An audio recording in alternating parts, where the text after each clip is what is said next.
Yesu nashimwe. Turashimira Imana ko ari iyacu, kandi turagushimiye Mana kugira neza. Nari ndimo nshimira Imana ikikurinze wowe urimo wumvira ijambo ry'Imana, umugisha wayo ukomeho. Uyu munsi tugiye kuvuga ko gusenga bikiza akarande, bikiza agahinda, bikiza umubabaro, bikiza ibintu by'ibikarande mu izina rya Yesu. Reka dusome ijambo ry'Imana riri mu gitabo cya mbere cy'ibyo ku ngoma igice cya 4 duhereye ku murongo wa 9. Haravuze ngo Yabesi yarushaga bene se icyubahiro, kandi nyina yamwise Yabesi kuko yavuze ati namubyaranye agahinda. Yabesi atakambira Imana ya Isirayeli ati cyamukampa umugisha rwose, ukagura imbago zanjye, kandi ukuboko kwawe kukabana nanjye, ukandinda ibyago ntibimbabaze. Nuko Imana imuha ibyo yasabye byose. Amen. Yabesi yavutse nk'abandi bana bose, ariko mbere y'uko avuka yahuye n'ikibazo atagizemo uruhare. Ikibazo atagizemo uruhare, atateje, atazi uko cyatangiye, ngo nyina yaramutwitanye agahinda. Nyina yamutwitanye agahinda. Ku nda ya Yabesi nyina yari afite agahinda gakabije gateye ubwoba. Ngo nyina wa Yabesi agira agahinda, Yabesi yonka agahinda ka nyina mu mashereka, ku rwego rw'uko Yabesi akiri mu nda.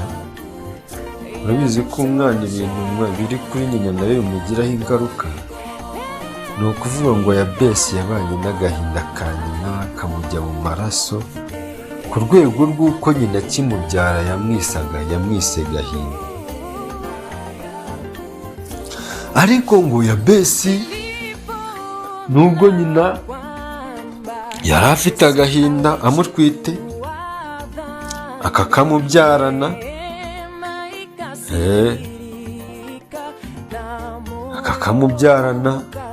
Yabesi akurira mu gahinda. Ngo Yabesi niwe wamurebaga wabonaga agahinda, wabona agahinda ukabona Yabesi. Mbese Yabesi n'agahinda bari barabaye bamwe. Ariko nubwo yari afite ako gahinda, ngo yarushaga bene se icyubahiro.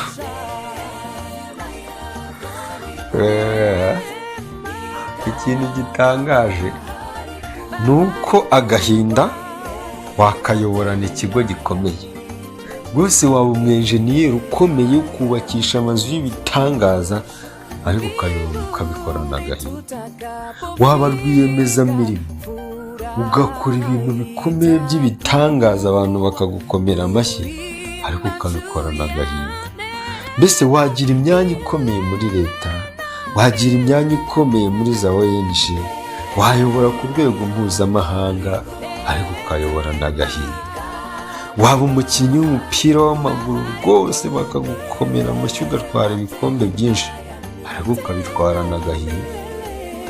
Mbese waba icyamamare, waba umunyamuziki, waba umusirikare ukomeye, waba mbese muri ubu buzima waba umunyabugeni, ariko ikintu nashakaga kuvuga, nta kariyeri, nta rwego rw'umurimo wagira ngo rwirukane agahinda. Aka gahinda ukicarana muri vewiti cyangwa ukakicarana ku igare. Aka gahinda umuntu akaryamana mu igunira, abandi bakakaryamana mu mazu aheza. Aka gahinda ntabwo gatinya mu mazu akomeye, naho kinjirayo. Aka gahinda ntabwo gatinya ngo amashuri wize nabwo murayigana, wiga ugafite agahinda. Hezekiya uyu nguyu Yabesi, mbese ngo yarushaga bene se igikundiro. Ibi bivuze ko ibintu byo mu isi wabigira, ukagirana byinshi, abantu bakifuza kumera nkawe, ariko ntabwo baba bifuza ku gahinda kawe, baba bifuza achievement zawe. Ndagira nkubwire ko ntabwo achievement zijya zirukana agahinda. niyo mpamvu uzumva abantu bishwe na za stroke, abantu bishwe na za stress, abantu bishwe n'ibintu, nuko ibintu babonye bitigeze bibamara umubabaro cyangwa ngo bibamara agahinda. Ariko Yabesi arabona ngo yari afite igikundiro, ngo Yabesi ngo yarushaga bene se icyubahiro, yabarushaga icyubahiro. Ariko mana ranka, ukagira ranka zikomeye bakakubanira, ariko n'agahinda mukagomana. Ukabona umukobwa mwiza ngo yagiye kwiyahura kwa Makuza, ngo bamwanze, kandi abahungu ntibashize mu isi. N'Imana niyo bashiramo yamuremera abandi, ariko kubera ko agahinda kamugizeho imbutwara akiyahura. Ariko iri joro uyu munsi nje kukuzaniye amakuru y'ihumure, ntiwigirire nabi, ntiwigirire nabi, Imana imara agahinda iracyahari. Yabesi rero agerageza kujya mu bakansara, muri ba bantu b'abajyanama ngo b'abasanamitima, baramuganiriza.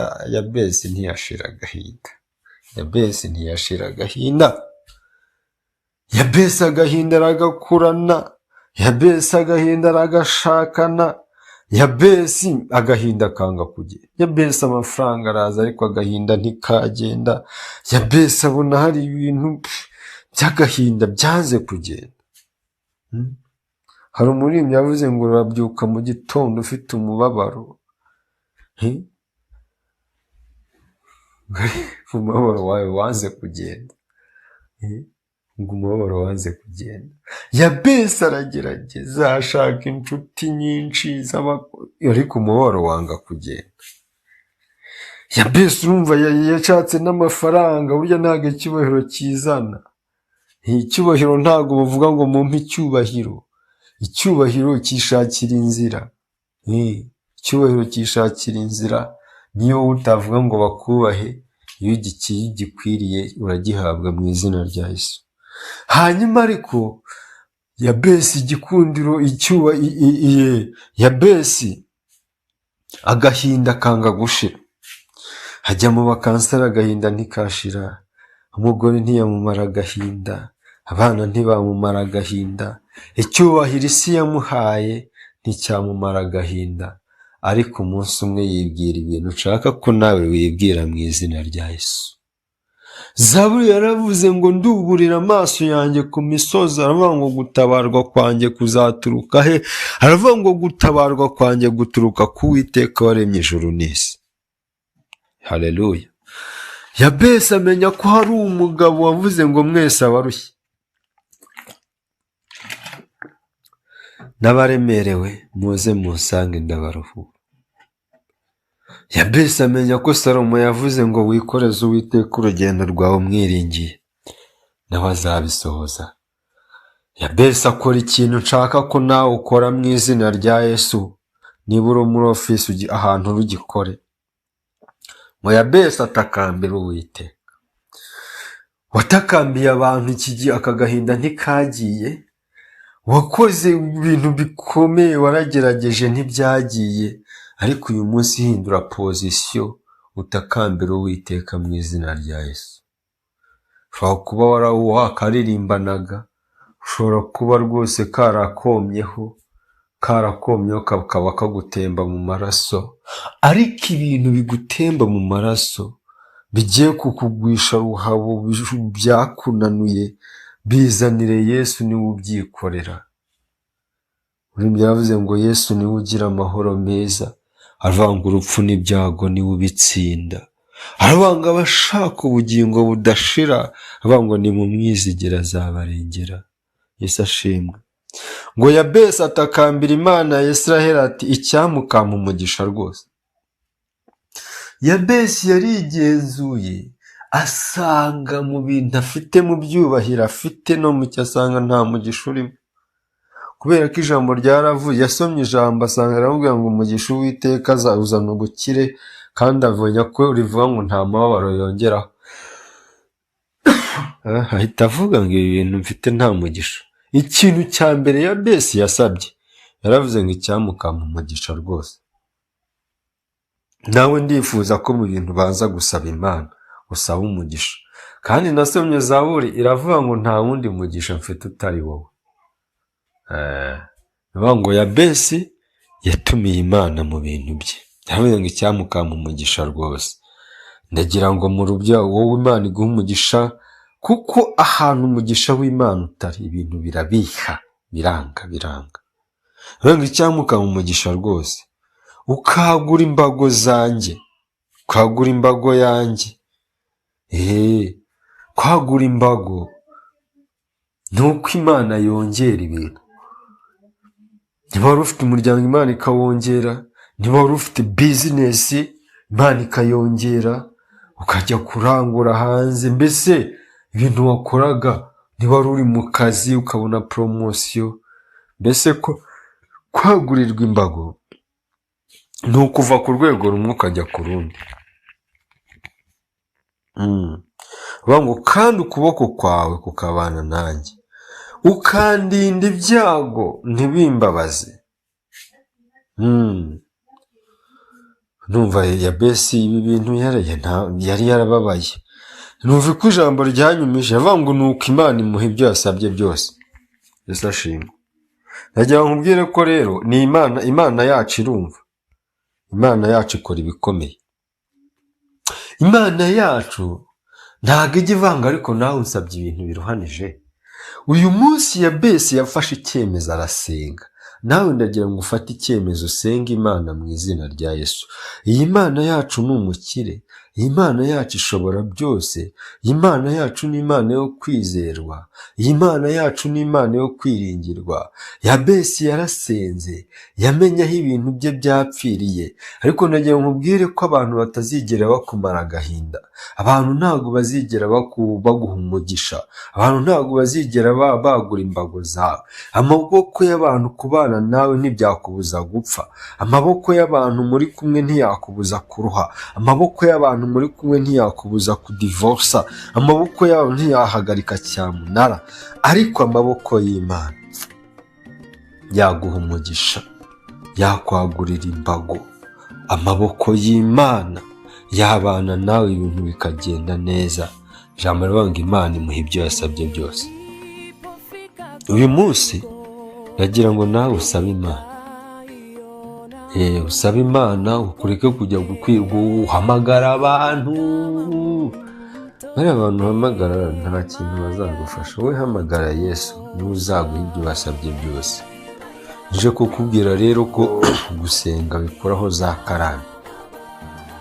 Ngo iwanyu ntimukora ubukwe, ngo iwanyu ngo umuntu ushatse ngo apfushe imfura, ngo iwanyu ngo nta wiga, ngo iwanyu ngo nta muntu ubaye ukomeye, ngo iwanyu nta ukorera Imana, mwese muri abapagani, usanga iwanyu mwese ngo mutwara inda z'indaro. Ibyo bintu byose kubera ko buriya ibintu by'amakarande bimeze nk'ibintu by'amakimbirane bitakemutse hagati y'abantu n'Imana. Niyo mpamvu iyo umuntu ngo ari muri Kristo Yesu aba abaye icyaremwe gishya, ibya kera bikaba bishize. Impamvu rero Yesu abitaminetinga agahindura paje. Iyo umwakiye yubika paje z'ibyabanje agahindura paje nshya. Niyo mpamvu hari umuntu wafashijwe aravuga ngo dosiye zanjye zari zanditse nabi. Ndagira ngo ubwire ko dosiye zose zitariho sinyatire ya Yesu ziba zicuramye. Niyo waba warize za Harvard na za MIT ukaba uri umuntu rwose isi ikomera amashyi, ariko as long as ijuru bitakuzi, igihe cyose ijuru bitakuzi, dosiye zawe ziracuramye zanditse nabi. Niyo mpamvu bitazakubuza gusenya ingo, impamvu bitakubuza kwirirwa usambana n'ibiti n'amabuye, niyo mpamvu bitigeze bigira icyo bikumarira. Ariko hari ikintu kimwe wakora. Hamagara Yesu. Hamagara Yesu aze mu bintu byawe, umwikoreze iyo mitwaro niwe uyishaka, hanyuma nawe aguha agakiza. Aguha agakiza. Rero ndagira ngo dusengane. Ushobora kutarakira Yesu nk'umwami n'umukiza, umwakire mu izina rya Yesu. Kandi nawe wamwakiye ukabona hari ibintu by'agahinda, ukabona hari ibintu bitari gukunda, takambira Imana. ngo Yabesi yarasenze Imana imuha ibyo yasabye byose. Nawe rero uraprofesa Imana, yibwira ibyo ushaka byose. Fata umwanya wiherereye, ufunge amatelefone, ufunge izindi kominikasiyo, ufungure netiwaka y'ijuru. Imana uyiganyira ibyo ushaka byose kandi izabiguha mu gihe gikwiriye. Imana iguha umugisha, Imana Yakobo ibane nawe. Reka dusengane. Imana ndagushimiye kuri Imana yumva, kandi ndagushimiye kuri Imana ikora ibikomeye bitarondoreka. Yabesi yaragusenze uramwumva, umuha ibyo yasabye byose. Nanjye nsengera ino mwene data rero ashobora kuba ameze nka Yabesi cyangwa ari no munsi ye, kuko Yabesi yari afite n'icyubahiro, ariko birashoboka ko uyu nguyu we nta n'icyubahiro afite. Ariko ntago wakoreye Yabesi ngo bikorohere kuko yari afite icyubahiro, ahubwo wowe ukora ibihwanye n'uko imbaraga zawe zikomeye ziri. Ndamwingingiye rero iyo utarakwakira nk'umwami n'umukiza, nukora kwakira. Kandi n'uyu mwene data wakwakira ariko akaba abanye agahinda, umuruhure, nukuri umuruhure. Urakoze ko byumvishe, kandi urakoze kuri Imana yishe karande, urakoze kuri Imana itanze amazina mashya, urakoze kuri Imana iremye ibintu bishya mu izina rya Yesu.